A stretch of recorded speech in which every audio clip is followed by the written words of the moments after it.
खरं तर हे खूप दिवसापासून मागच्या डॉक्टरांची मागणी आहे, पण सरकार कुठे त्यावर लक्ष घालायला तयार नाही. या संदर्भात आम्ही पण सरकारच्या लक्षात आणून दिलेलं होतं. आरोग्य यंत्रणेच्याकडे टेंडर व्यतिरिक्त सरकारचं गांभीर्य मला दिसत नाही. आणि यातून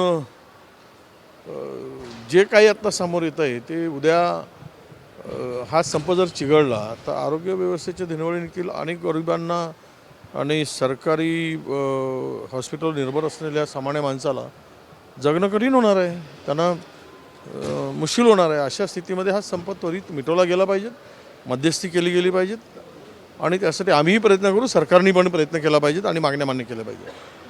भाऊ, महाविकास आघाडीचा जागा वाटपाचा फॉर्म्युला कुठपर्यंत आला, काय नाही? महाविकास आघाडीच्या जागा वाटपाचं 27 तारखेला शेवटची बैठक आहे आणि त्यामध्ये 6-7 जागांचा प्रश्न शिल्लक आहे. बाकी जागांचं वाटप झालेलं आहे आणि तो 27ला पूर्ण होईल, 100% पूर्ण होईल. विदर्भात तुमची सर्वाधिक ताकद आहे, त्यामुळे तुमचा दावा जास्ती राहणार का? 6 ते 8 जागाची मागणी राहणार आहे काँग्रेसकडून? नाही, 10 जागापैकी किमान 7 जागा काँग्रेसला असतील. एका दुसऱ्या इकडे तिकडे होऊ शकेल, वाढेल किंवा कमी होईल. आपण पण चंद्रपूरमधनं खासदारकीकरता इच्छुक आहे अशी प्रचंड चर्चा सुरू आहे. तुमचं काय नाही, असं आहे की मला विचारलं आहे की तुम्ही लोकसभेला लढणार का. म्हटलं हायकमांड जर आदेश दिला लढा तर लढू. शेवट असं आहे की पक्षश्रेष्ठी जे ठरवतात ते ठरवतील, त्याप्रमाणे आपल्याला त्यांचा आदेश पाळायचा असतो. म्हणून मी म्हणालो की मी इच्छुक आहे असं नव्हे. मला पत्रकारांनी विचारलं की तुम्ही लोकसभा निवडणूक लढण्यास इच्छुक आहात का. मला पक्षाने जर ठरवलं की विजय वडेट्टीवारांना लढवायचं, मग ते कोण थांबवू शकणार. आणि शेवट इथे जिंकणं हे महत्त्वाचं असतं. पक्ष सर्वे करून घेतो, कोणी काही कोणालाच उमेदवारी असं सहज देत नाही. जिंकण्याची शक्यता असेल त्याला ती उमेदवारी देणार.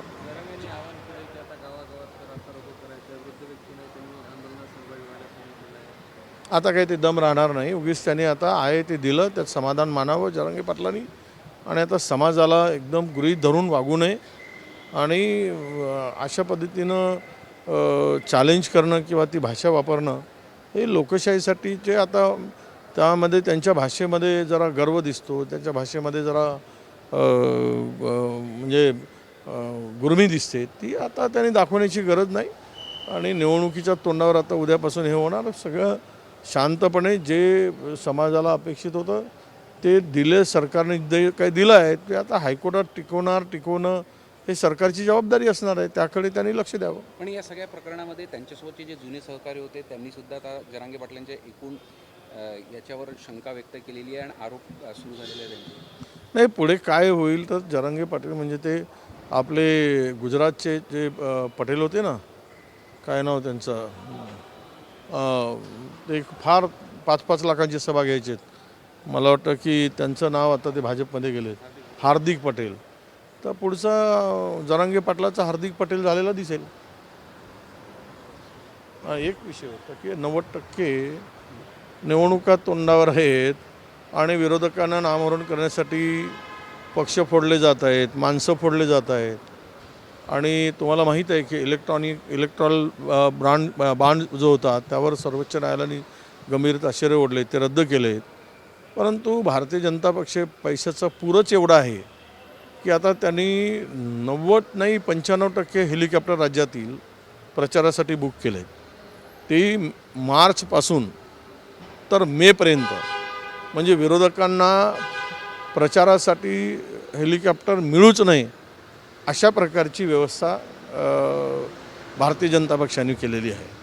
एकीकडे माणसं पळवून हैराण करायचं, पक्ष फोडून त्या पक्षाला आणि तिसरीकडे विरोधकांना सत्तेचा आणि संपत्तीचा वापर करून विरोधकांना नामोहरण करण्याचा जो काही प्रयत्न सरकार करते आहे आणि विरोधकांना प्रचारच करू द्यायचा नाही किंवा प्रचारासाठी साधनच मिळाली नाही पाहिजेत, अशा प्रकारची जी काही हुकुमशाही आणि प्रवृत्ती जी चाललेली आहे भारतीय जनता पक्षाची. पण यांनी लक्षात ठेवलं पाहिजे की लोकांच्या मनामध्ये जो आता राग आहे तो राग तुम्हाला तुमच्या हवाई यात्रा करून प्रचार करा किंवा जमिनीवर प्रचार करा, तुम्हाला मात्र त्याला तिथे तुम्हाला भोगावंच लागेल.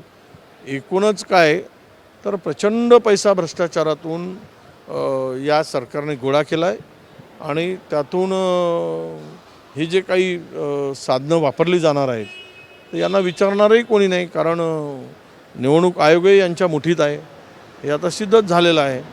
कायद्याचं राज्य राहिलं नाही, संविधानावर राज्य काही चालवायची, देश चालवायची यांची मानसिकता नाही आणि हम करे सो कायदा या पद्धतीनं देश आणि राज्य चालवून पुढच्या भारताला आणि राज्याला खड्ड्यात घालण्याचं काम भविष्यात दिसणार आहे. जे विरोधकांना कुठे संधीच प्रचाराला जाण्याची पोचवण्याची संधी नाही राहावं या दृष्टीने पूर्ण रणनीती आपली हे नक्कीच त्याच दृष्टीने ही रणनीती आहे. म्हणून पूर्वीपासूनच एकतर विरोधकांचे खाते स्विच करायचे, गोठवायचे आणि त्यांना सांगायचं की त्यांचे खाते राज्य म्हणजे युवक काँग्रेस प्रदेशची खाती गोठवायची. त्यांना कुठल्याही हवाई जे काही साधनं आहेत ती मिळूच नयेत, ते बुकच करू नयेत अशा प्रकारची व्यवस्था करायची आणि ज्या काही एजन्सी आहेत त्यांना पुन्हा वरून धमकावायचं की तुम्ही विरोधकांना अजिबात रेंटनीसुद्धा किरायानेसुद्धा हे चॉपर देऊ नये, नाहीतर तुमचीसुद्धा चौकशी लागेल अशा पद्धतीनं धमकावून सगळे आपल्या ताब्यात घ्यायचं आणि सत्तेतून पैशातून पुन्हा सत्ता हे समीकरण आता भारतीय जनता पक्षाने सुरू केलं आहे.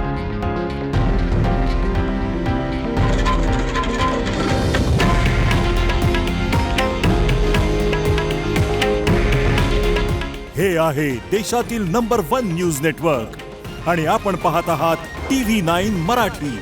काळजी तुमची, हित महाराष्ट्राचं.